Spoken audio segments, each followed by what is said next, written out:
Елде ата-аналар шетелден келіп жатқан ұсқынсыз ойыншықтарды балаларына сатып әперуге қорқады.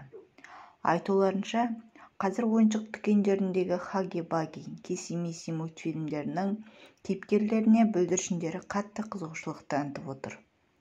Ал психологтар керісінше мұндай кейіпкерлердің ойыншығы балалардың қорқынышын сейілтеді деп санайды.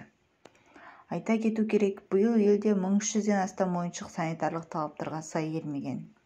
71 келіге жуық ойыншық сатылымнан алынған. Олардан мамандар балалардың денсаулығына зиянды түрлі қоспаларды анықтаған.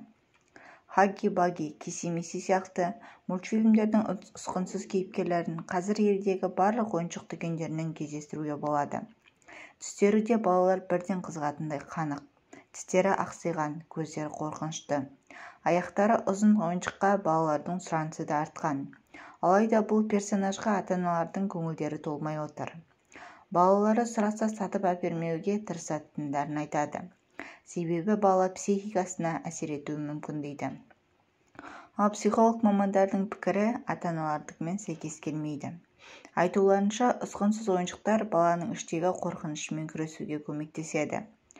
Экраннан көргеннен кейін кейіпкерді қолмен ұстап, ойнау арқылы іштегі фобиялармен арылатынын айтады. Психолог Миргүл Бимамбетова бұл ойыншықтардың бала дамуына, бала психикасына қандай да бір жағымсыз әсер етеді деген тұжырымдамамен келіспеймін.